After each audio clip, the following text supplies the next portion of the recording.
বাংলাদেশের গ্রামীণ অঞ্চলে প্রচলিত একটি বিশেষ খাবার হলো কচুর খাটা। এটি কচু গাছের শিকড় দিয়ে তৈরি একটি জনপ্রিয় খাবার, যা শুধু সুস্বাদু নয়, স্বাস্থ্যগতভাবে অনেক উপকারিতা রাখে। কচুর খাটা সাধারণত খুব সহজলভ্য এবং সস্তা উপকরণে তৈরি হলেও এর পুষ্টিগুণ অনেক বেশি। আজকে আমরা জানব কচুর খাটার নানা উপকারিতা সম্পর্কে। কচুর খাটায় বিভিন্ন ধরনের পুষ্টি উপাদান থাকে, যেমন vitamin A, vitamin C, fibre হজমে সাহায্য করে এবং রক্ত স্বল্পতা কমাতে সহায়তা করে, ডায়াবেটিস নিয়ন্ত্রণে সহায়তা করে, প্রাকৃতিক অ্যান্টি ইনফ্ল্যামেটরি এবং হৃদরোগ প্রতিরোধ ছাড়াও শরীরে বিষাক্ত পদার্থ বের করা, ওজন নিয়ন্ত্রণে সহায়তা করে, চোখের স্বাস্থ্যের জন্য উপকারী এবং ত্বকের সমস্যা দূর করতে সহায়তা করে। এটি শরীরের প্রতিরোধ ক্ষমতা বাড়ায় এবং ত্বককে উজ্জ্বল রাখে। কচু পাতায় অনেক ফাইবার থাকে, যা হজমের জন্য ভালো এবং পেটের সমস্যা যেমন কোষ্ঠকাঠিন্য দূর করতে সহায়ক করে। এছাড়াও কচুর পাতায় প্রচুর ফাইবার থাকার কারণে এটি হজমে সহায়তা করে। ফাইবার খাবারকে দ্রুত হজম হতে সহায়তা করে। রক্ত স্বল্পতা: কচুর খাটায় রয়েছে আয়রন, যা রক্ত স্বল্পতা বা ডায়াবেটিক্স রোগীদের জন্য উপকারী হতে পারে। এটি রক্তে শর্করার পরিমাণ নিয়ন্ত্রণে রাখতে সহায়তা করে। কচু পাতার মধ্যে অ্যান্টি ইনফ্ল্যামেটরি বৈশিষ্ট্য রয়েছে, যা শরীরের প্রদাহ কমাতে সহায়তা করে। এটি বিশেষ করে বাত ও আঘাতজনিত ব্যথা কমাতে সহায়তা করে। কচুর খাটায় থাকা অ্যান্টিঅক্সিডেন্ট শরীরের ভিতরে জমে থাকা বিষাক্ত পদার্থ বের করতে সাহায্য করে এবং শরীরের এক্সট্রা টক্সিন দূর করে। কচুর খাটায় কম ক্যালোরি থাকে এবং বেশি ফাইবার থাকার কারণে এটি দেহের অপ্রয়োজনীয় মেদ কমাতে সাহায্য করে এবং ওজন নিয়ন্ত্রণে রাখতে সহায়ক। এছাড়াও কচুর খাটা খেলে শরীরের শক্তি বাড়ে, ক্লান্তি দূর হয় এবং এটি অন্যান্য খাবারের সাথে খেলে হজম প্রক্রিয়া উন্নত হয়। সুস্বাদু এবং উপকারী কচুর খাটা তৈরি করতে একটি পাতিলে পানি গরম করতে হবে।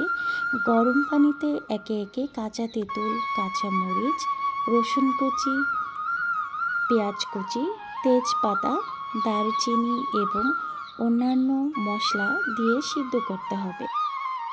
মশলা সহ এই পানির মধ্যে এখন সিদ্ধ করে রাখা কচুরমুখীগুলো দিয়ে দিতে হবে এবং এই সবগুলো কচুরমুখী পানির মধ্যে মশলা সহ যথেষ্ট সময় পর্যন্ত ফুটাতে হবে।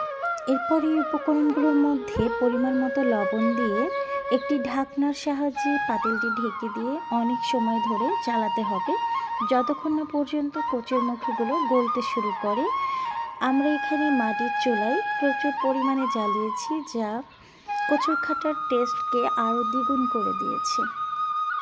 কচুর খাটার মধ্যে এই পর্যায়ে হলুদ গুঁড়া দিয়ে এবং কচুর খাটা প্রচুর পরিমাণে ঘুরতে হবে, যাতে করে কচুর খাটাগুলো নরম হয়ে যায়।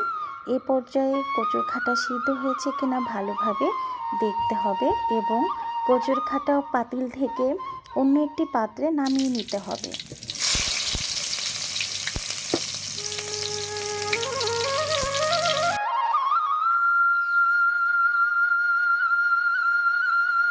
একটি কড়াইতে পেঁয়াজ কুচি, রসুন কুচি, সরিষার তেল গরম হওয়ার পর দিয়ে তাতে শুকনো মরিচ, কালো জিরা, জিরা ফোড়ন দিয়ে ভালো করে ব্রাউনিশ করে ভেজে নিতে হবে।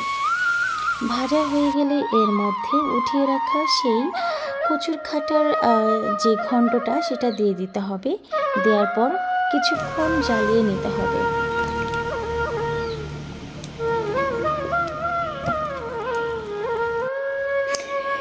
মিশ্রণগুলি ভালো মতো মিশ্রিত হলে খুব ভালো করে জ্বালিয়ে টকবক করতে হবে, যেটা মাটির চুলায় খুব ভালো করে হয়। এছাড়াও গ্যাসের চুলায়ও আপনারা এগুলো রান্না করতে পারেন খুব ভালোভাবে। এ পর্যায়ে রান্নাটা পুরোপুরি হয়ে গেছে এবং এর মধ্যে নামানোর আগে কিছু ধনিয়া পাতা কুচি দিয়ে পরিবেশন করতে হবে।